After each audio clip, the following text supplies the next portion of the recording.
There we go. Alright. So, here's the deal. First off, I chopped my freaking hair. I kind of like it. It's a lot shorter than I'm used to, though. So, it's a little weird. My head gets all cold. Um, so, here's the deal. These new fusions mean so much more to this game than people realize. While they themselves are just interesting. I think they'll be really good RTA monsters. I'm wondering what further content we're gonna see where they're gonna continue to be useful. Um, but the biggest thing that we need to keep in mind, though, is we now have two Nat 5s for fusion of fire, or we will. And what that means is they can do whatever the hell they want with fusions. In fact, if they want to, they can release every Nat 5 with a fusible version, or with a fusible one out of all of the attributes, and that's insane. Like, we can see so much more free to play progression just because they just did this. They gave themselves the opportunity to give us whatever they feel like giving us, and for the second time in a year, we will see Vertihile for basically for free, and everyone for the rest of the game will always have that available. That's incredible. For dragons, that was a huge deal for me. If I didn't have Verd, I probably wouldn't have cleared it. And now you can just build him. Like, what? Alright, but anyways, so that's huge, first off. And second off, that automatically means we're probably going to see new content. Now, what else it means for them? They get those wisdom stacks that they can then just unload with the third skill. And I think this is their attempt at changing the meta a little bit, maybe making you want to do less cleavy comps and more of the whole long drawn out games, which obviously is what they were moving towards with even RTA and some of the Worlds play. Even if you watched it this past week here, I think. I don't know. I don't even know what today is anymore. Part of the reason I haven't been streaming as much, I don't know if you can tell, we got a new apartment. I've got a new roommate. He's not in the room right now, but if you check Instagram, he's there. And I've been playing a lot of new games. I recently picked up League of Legends. We've been playing MTG Arena. We've been playing Overwatch, Pokemon Go, you name it. I've just been gaming like crazy, and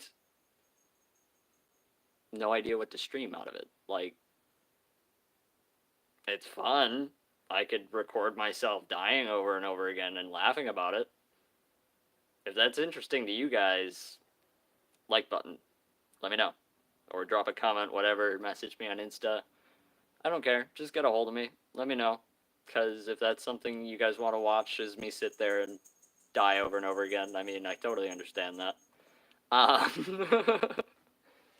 But I've started 2 new jobs since then. So, like, been working a lot. I don't know if you can tell, but even my cheekbones are sticking out a little more. I've been working so hard. Yeah, that's what I've had going on, and that's, I think, what these monsters mean.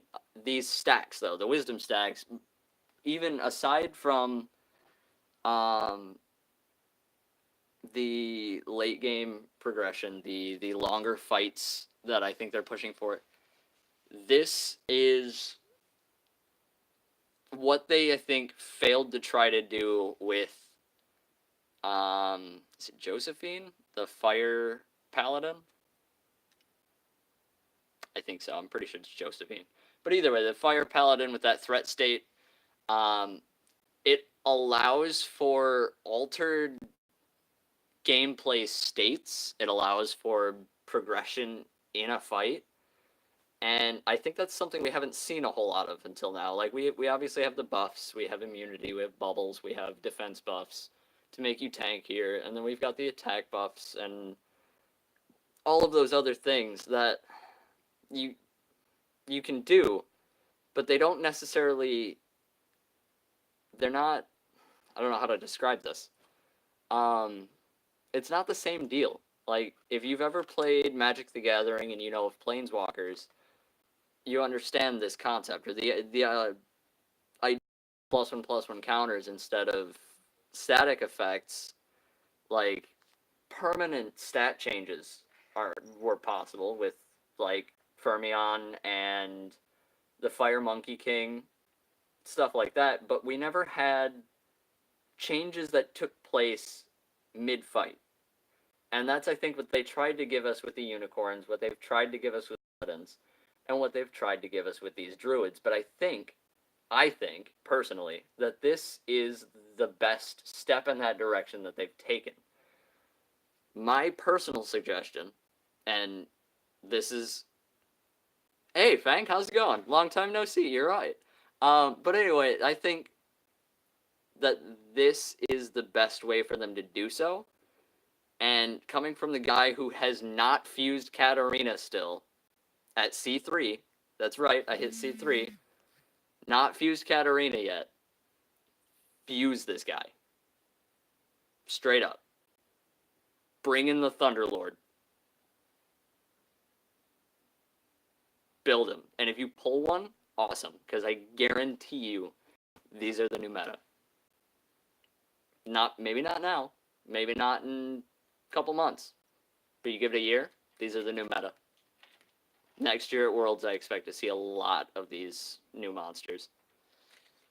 I'm also hoping that, being as they open themselves up to this possibility of bringing in new buff types and new, not even buff, but like new annotations of skills and stuff. Yeah, Fang, if you haven't read up, these new Nat 5s, I think they're called Thunder Druids or Thunder Wizards, or I don't remember. But anyway, basically they build up counters on themselves and then they dump them at people. Or at least the fusible one will be. But I think that's going to be very, very definitive of where the meta is heading, is that kind of slowing fights down, making them drag out a little bit more. Yeah, his third skill, if you build 5 stacks on him, is supposed to half the target's max HP. 50% target's max HP destroyed. Not even, like, chunked. Literally destroyed. Like, the status effect. Now, that's cool and all. It really is. It does counter Sama a little bit if you build yourself to it. It does counter Perna a little bit. It does counter Vanessa a little bit. These are all very meta staple monsters, so I understand why they're doing this. But it's okay, Meg. But aside from just being the res killers and the res counters, which, as they just buffed all of these revivers, they had to bring in something like this. If you can't counter the meta you create, then you're creating a bad game. So it makes sense for them to do this. But I don't know. I'm excited to see where they go with it, because now that they've opened themselves up to these not necessarily polarized effects, that we might see a large influx of Nat 3s and Nat 2s even, maybe, that have some of these new types of abilities, just to give us a wider variety, because we've never seen a new Nat 2, as far as I'm aware. Not since vanilla. Like, nothing. And Nat 4s and Nat 3s have been few and far between. And I think the last Nat 3 they gave us was the Hargs when the Pandas came out. And that was a long freaking time ago. That was like 2 years ago. We need new Nat 3s. We need new Nat 4s. We need a large amount of new monsters. And I'm hoping that this will bring us into that.